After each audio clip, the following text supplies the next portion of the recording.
Hi எல்லாருக்கும் வணக்கம். மாதுளஞ்செடியில் பூக்கள் வந்து பூத்ததுக்கப்புறம் அது பிஞ்சு வைக்கிற டைமில் நாம் ஒரு உரம் கொடுக்கணும்.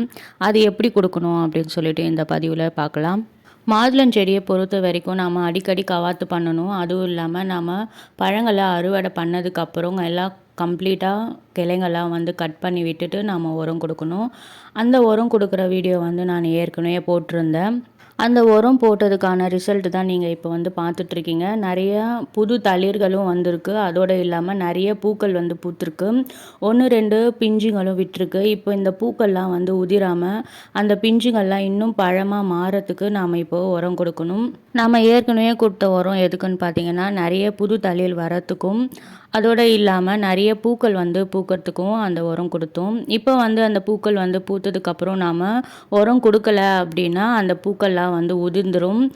பிஞ்சுங்களும் ஒரு டைம் கீழே விழுந்துடும், காயாக மாறாது. அதனால தான் இப்போ வந்து உரம் கொடுக்கணும் அப்படின்னு சொல்கிறேன். இந்த செடியை பாருங்கள் எவ்வளோ புது தளிர் வந்திருக்கு. நான் அந்த உரம் கொடுக்கறதுக்கு முன்னே கம்ப்ளீட்டாக ஃபுல்லாக பழைய கிளைங்கள்லாம் வந்து கட் பண்ணி விட்டுருந்தேன். நீங்கள் அந்த வீடியோ பார்க்கணும் அப்படின்னு சொல்லியிருந்தால் போய் பாருங்கள். இந்த மாதுளஞ்செடி வந்து மரம் கிடையாது, செடி வகை தான். அதனால் நம்ம எவ்வளோக்கு எவ்வளோ கவாத்து பண்ணுறோமோ அவ்வளோவும் நிறைய கிளைகள் வரும். நிறைய புது கிளைகள் வரும்போது தான் நம்மளுக்கு பூக்கள் வந்து வைக்கும்.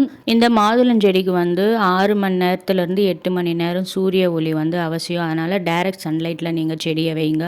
அப்புறம் இந்த செடியில் வந்து அஸ்வினி பூச்சியும் வெள்ளை பூச்சியும் அதிகமாக தாக்கும். அதனால் வாரத்துக்கு ஒரு முறை நீம் ஆயில் வந்து ஸ்ப்ரே பண்ணிகிட்டே வந்தீங்கன்னா அந்த பூச்சி தாக்குதலேருந்து நம்ம செடியை காப்பாற்றலாம்.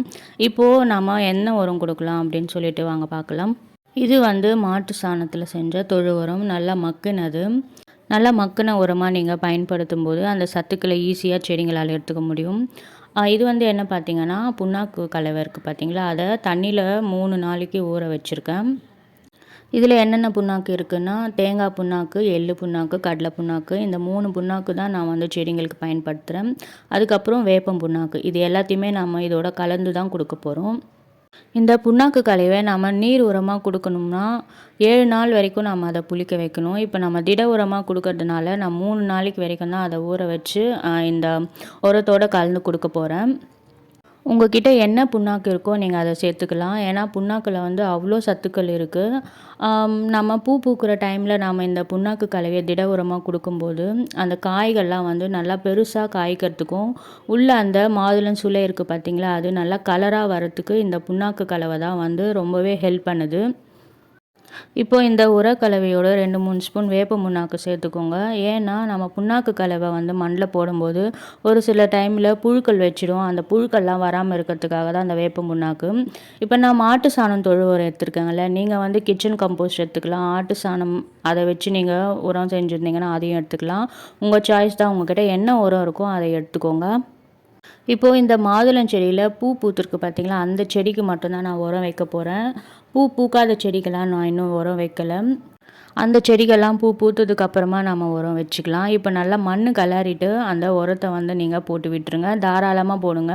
ஒரு 2 கைப்பிடி 3 கைப்பிடிலாம் வந்து இந்த மாதுளஞ்செடிக்கு வந்து பத்தாது. அதனால் நிறையவே உரம் கொடுங்க. அப்போ தான் பழங்கள் வந்து நல்லா பெருசாக காய்க்கும். நான் ஏற்கனவே போட்ட வீடியோ நீங்கள் பார்த்துருந்தீங்கன்னா உங்களுக்கு தெரிஞ்சிருக்கும். நான் வந்து அந்த பழத்தை அறுவடை பண்ணும்போது அந்த பழத்தோட சைஸ் வந்து எவ்வளோ பெருசு இருந்திருக்கும் அப்படின்னு சொல்லிட்டு, அதுக்காக நான் என்ன உரம் கொடுத்தேன் அப்படின்னு சொல்லிட்டு போய் பாருங்கள். இப்போ அந்த உரத்தை நல்லா மண்ணில் மிக்ஸ் ஆகிற வரைக்கும் நல்லா கலந்து அதுக்கப்புறமா நீங்கள் செடிக்கு வந்து தண்ணி ஊற்றலாம். இந்த உரத்தை நீங்கள் மாதத்துக்கு ஒரு வாட்டி கொடுத்தாவே போதும். மாதுளஞ்செடி வந்து நல்லாவே வளரும். இந்த செடியை நான் நர்சரியிலலாம் வாங்கலை. நம்ம வீட்டுக்கு பழம் வாங்கிட்டு வரும்போது அதில் என்ன பழம் நல்லாயிருக்கோ அந்த விதையை எடுத்து நம்ம ஊனி வச்சாலே செடி நல்லா வளர்ந்துடும்.